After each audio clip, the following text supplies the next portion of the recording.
Bulletin का आगाज इस खबर के साथ कि इस्लामाबाद हाईकोर्ट ने साइफर केस में बानी पीटीआई और शाह महमूद कुरैशी को बरी कर दिया है। इस्लामाबाद हाईकोर्ट के चीफ जस्टिस आमिर फारूक ने साइफर केस का मुख्तसर फैसला सुना दिया। अदालत ने साइफर केस में बानी पीटीआई और शाह महमूद कुरैशी की सजाएं कलअदम करार दे दी। बानी पीटीआई और शाह महमूद कुरैशी की बरियत की अपीलें मंजूर। इस्लामाबाद हाई कोर्ट ने ट्रायल कोर्ट का फैसला कलअदम करार दे दिया। ट्रायल कोर्ट ने बानी पीटीआई और शाह महमूद कुरैशी को 10-10 साल कैद की सजा सुनाई थी। फ्रीकैंड के दलाइल मुकम्मल होने पर इस्लामाबाद हाई कोर्ट ने आज ही फैसला महफूज किया था। बेंच में चीफ जस्टिस आमिर फारूक और जस्टिस मियां गुल हसन औरंगजेब शामिल। इस्लामाबाद हाई कोर्ट ने ट्रायल कोर्ट का फैसला कलअदम करार दे दिया है। Chairman PTI barrister Gauhar Ali Khan का कहना है कि इंशाअल्लाह बानी पीटीआई बहुत जल्द रिहा होंगे। आज लोगों ने बारिश का पहला खतरा देखा, अनकरीब कौम बाराने रहमत देखेगी। अवाम ने देखा कि इंसाफ का अलम बुलंद हुआ। एक नाहक और बेबुनियाद केस का खात्मा हुआ है। इस केस की वजह से बानी पीटीआई ने 10 माह जेल में गुजारे। शिबली फराज ने कहा कि इंसाफ का ताज़ा झोंका हमें मिला है। उम्मीद है कि मखसूस नशिस्तों में भी हमें इंसाफ मिलेगा। सबसे पहले तो आज पाकिस्तान के लिए और पाकिस्तान के 25 करोड़ अवाम के लिए बहुत खुशी का दिन है।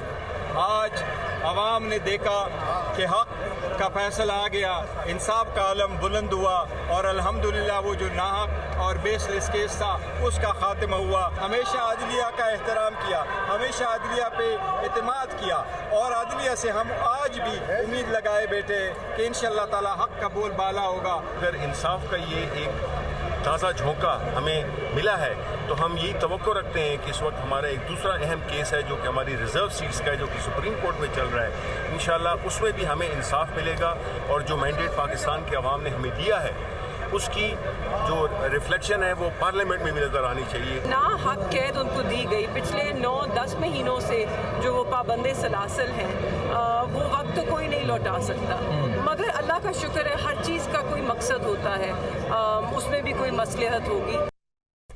तर्जुमान कानूनी अमूर बैरिस्टर अकील मलिक ने कहा है कि कौमी सलामती से बढ़कर कोई चीज़ नहीं होती। तफसीली फैसले को देकर प्रोसिक्यूशन अपील में जाने का फैसला किया है। अदालतों को कौमी सलामती के मामले को भी देखना चाहिए। ये कोई आम मामला नहीं, जलसे में साइफर को लहराया गया।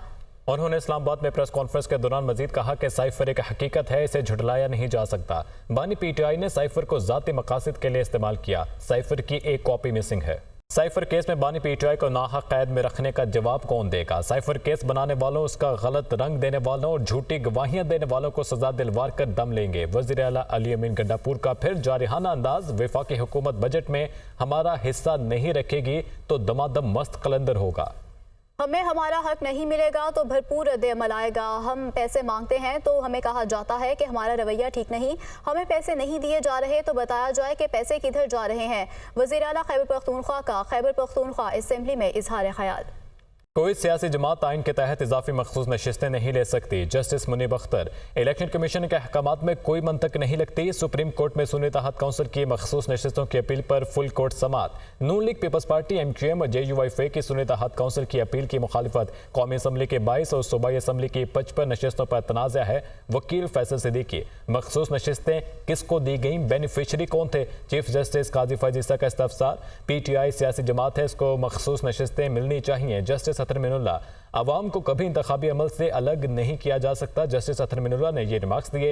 इलेक्शन कमीशन ने आज़ाद उम्मीदवारों को सुन्नी तहत काउंसिल में शमूलियत से नहीं रोका। 3 दिन का वक्त गुजर गया, उसके बाद इलेक्शन कमीशन ने कह दिया आपको तो मखसूस नशिस्तें नहीं मिलनी।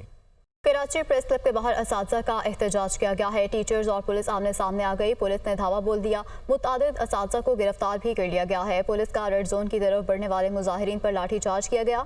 असातिज़ा को मुंतशिर करने के लिए वाटर कैनन का भी इस्तेमाल किया गया है। असातिज़ा के सेक्रेटरी स्कूल एजुकेशन के साथ मुज़ाकरात कामयाब हो गए हैं। मसाइल हल करने की यकीन दहानी पर टीचर्स का एहतजाज ख़त्म करने का फैसला किया गया। वज़ीर आज़म की ज़ेर सदारत हुकूमती अखराजात और हुकूमती ढांचे का हजम कम करने के हवाले से इजलास। वज़ीर आज़म की नाक़िस कारकर्दगी पर पाकिस्तान पब्लिक वर्क्स डिपार्टमेंट के फौरी तौर पर ख़त्म करने की हिदायत। पाक PWD बतौर इदारा अपने मकासद के हसूल में नाकाम रहा। वज़ीर आज़म शहबाज शरीफ। पाक PWD के तहत जारी तरक्याती मनसूबों के लिए मुतबादिल लाहे अमल तैयार करने की हिदायत की। हुकूमती अखराजात कम करने के हवाले से deputy chairman planning commission Jahanzeb Khan की सदारत में बनाई गई कमेटी ने अपनी रिपोर्ट के हवाले से वज़ीर आज़म को आगाह किया। कमेटी की कुछ सरकारी इदारों को ख़त्म और कुछ को ज़म करने की सिफारिश। वज़ीर आला पंजाब मरियम नवाज से मुख्तलिफ अजला के अरकान असम्बली की मुलाकात हुई है। अरकान असम्बली का अवामी फलाही प्रोजेक्ट्स के आगाज़ पर वज़ीर आला को खराज तहसीन पेश किया गया है। अरकान असम्बली ने महंगाई में मतदरीज कमी के लिए वज़ीर आला की काविशों को सराहा है। सेहत तालीम समेत हर सेक्टर मेरी अवलीन तरजीहात में शामिल है। मरियम नवाज की जानिब से ऐसा कहा गया कि सोशल वेलफेयर को मुतहरिक और फ़ाल करने पर तवज्जो दी जा रही है। पंजाब के 2800 बुनियादी मराकज़ सेहत की रिवैम्पिंग जल्द मुकम्मल हो जाएगी। आटा, चीनी, घी, दालों समेत अशिया खुरनोश के नर्ख मज़ीद कम होंगे। मरियम नवाज ने मज़ीद कहा कि ऑयल के नर्ख में नुमाया कमी से सूबे की आवाम को मज़ीद रिलीफ मिलेगा।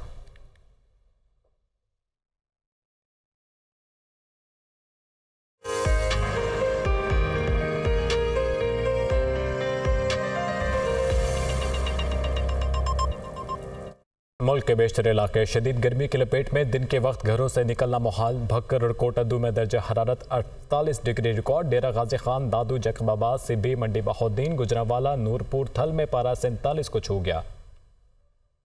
इस हफ्ते गर्मी की लहर खत्म होने का इम्कान है। महकमा मौसमियात ने बारिशों की एक और पेशगोई कर दी है। पंजाब के मुख्तलिफ अजला में हल्की बारिशों, तेज़ हवा और झक्कड़ चलने का इम्कान है। महकमा मौसमियात की 5 और 6 जून को लाहौर में बादल बरसने की नवीद सुनाई गई। करक और गिरदनवाह में बादल बरस पड़े। गर्मी की शिद्दत में कमी आई है। Chairman PTI barrister Gauhar Ali Khan का कहना है कि इंशाअल्लाह बानी पीटीआई बहुत जल्द रिहा होंगे। आज लोगों ने बारिश का पहला खतरा देखा, अनकरीब कौम बाराने रहमत देखेगी।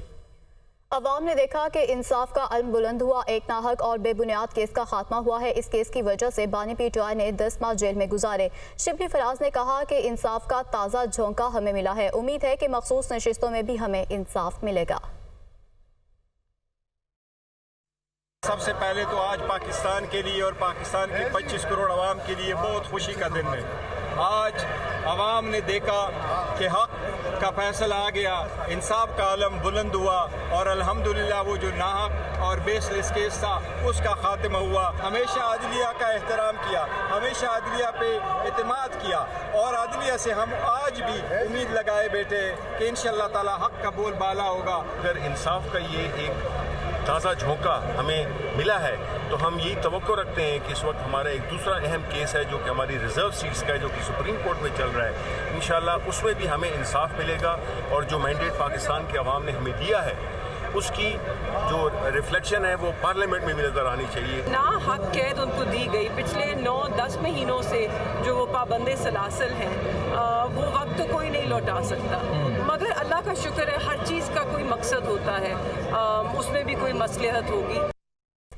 तर्जुमान कानूनी अमूर बैरिस्टर अकील मलिक ने कहा है कि कौमी सलामती से बढ़कर कोई चीज़ नहीं होती। तफसीली फैसले को देकर प्रोसिक्यूशन अपील में जाने का फैसला किया है। अदालतों को कौमी सलामती के मामले को भी देखना चाहिए।